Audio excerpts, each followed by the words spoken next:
Corporation का result कल मालेगांव शहर में आया। मालेगांव सेकुलर फ्रंट को 40 सीट पर कामयाबी मिली। हमने मालेगांव की आवाम का शुक्रिया अदा किया।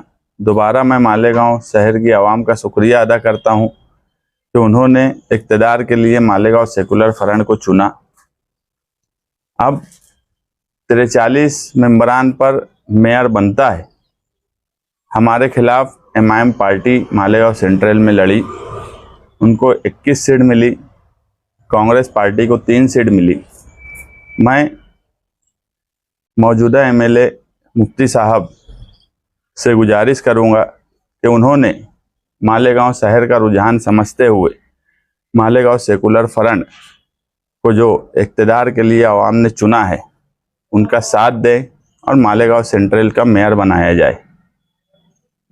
अगर आज जो आवाम का रुझान है उसके साथ जाना चाहिए और उन्होंने मालेगांव सेकुलर फ्रंट का मेयर बनाने में हमसे बातचीत करना चाहिए।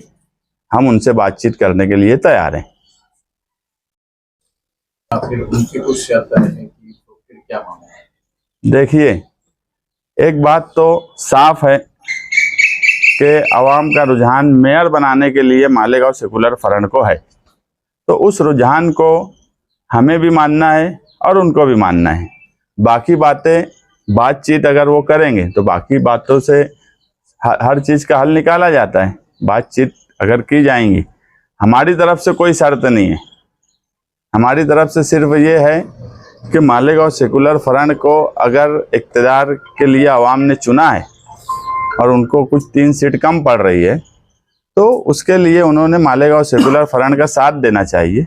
अब उनकी अगर कोई बातचीत है तो उन्होंने बात करना चाहिए। अगर ऐसा होता है कि कुछ उनके शराइत रहेंगे तो क्या आप उनकी शराइत कुछ मान लेंगे? कुछ होते जो अगर वो मांग रहे तो उनको आप दे देंगे, ऐसा कुछ हो सकता है? नहीं, देखिए, जब 2 लोग मिलते हैं तो दिखती बात है कि हम तो ये नहीं बोलेंगे कि नहीं बस तुम बिला शर्त आ जाओ या ऐसा आ जाओ। हम कोई शर्त हम नहीं रख रहे हैं, मगर अगर उनको कोई बात करनी है तो बातचीत से सारे मसले हल होते। बातचीत से अगर कोई उनके जहन में कोई बात होंगी, वो कुछ बात करना चाहते होंगे तो हम बातचीत करने के लिए तैयार हैं। कल एजाज भाई का एक बयान आया कि जो बड़ा पद देगा हम उसके साथ जाएंगे। अब कौन से पद को वो बड़ा मानते हैं ये तो एजाज भाई बताएंगे। हम तो उनके लिए भी हमारे दरवाजे खुले हैं। हम तो चाहते हैं कि वो भी आए, ये भी आए, एक साथ पूरी मेजॉरिटी के साथ कारपोरेशन चलाई जाए। बाकी सियासत अभी 4 साल है असेंबली को। बाकी आज पहले ऐसा होता था कि इलेक्शन बहुत करीब होते थे, आज इलेक्शन को 4 साल है। कारपोरेशन संभालो, मालेगांव शहर की तरक्की, मालेगांव शहर का तहफ़्फ़ुज़ का ख्याल रखा जाए। बाकी सारी बातें जो सियासत में जो नज़रियाती इख्तिलाफ है वो रोड पर सड़क पर होगा, मगर कारपोरेशन के ज़रिए मालेगांव की तरक्की और तहफ़्फ़ुज़ के लिए हमको सबको मिलकर बैठना चाहिए।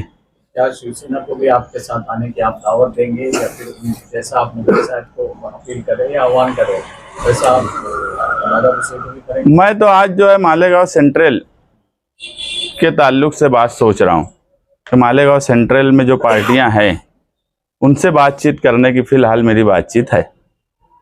दादा मुझसे आना चाहे या फिर वो तरक्की जैसा उनका कल का परसों का बयान, या अगर कोई तरक्की के इस पे अगर किसी के साथ जाना हो तो हम सोच के वो कर सकते हैं। नहीं, देखिए, वो हमारे शहर के मंत्री हैं, बड़े लीडर हैं। मैं वो लेवल का आदमी नहीं हूँ कि मैं उनके ताल्लुक से कोई बात बोलूँ। वो उनके लेवल पे वो बातचीत कर रहे होंगे तो हो सकता बातचीत हो। मुझे आज सिर्फ मालेगांव सेंट्रल के ताल्लुक से फिक्र है, इसलिए मैं दोनों पार्टियों को ये बात बोल रहा हूँ कि बैठकर बातचीत करके दोनों ही पार्टी एक मेजॉरिटी के साथ कारपोरेशन में काम काज करें और बैठ के बातचीत करें। बहुत से नगर सेवक चुनकर आए, कुछ नगर सेवक है क्या आपके संपर्क में, कुछ बातचीत? नहीं, हम किसी भी पार्टी के किसी भी नगर सेवक से बातचीत करना फिलहाल मुनासिब नहीं समझते। जब हम डायरेक्ट पार्टी लीडरों से बातचीत करने की बात कर रहे हैं तो ऐसे वक्त में किसी नगर सेवक से बातचीत करना ये कहीं ना कहीं हमारी जो बात है उसके खिलाफ बात जाएंगी। जब पार्टी लीडर को हम ऑफर दे रहे हैं तो इस वजह से किसी और से बात करना ये मुनासिब बात नहीं लगती सियासत में। है।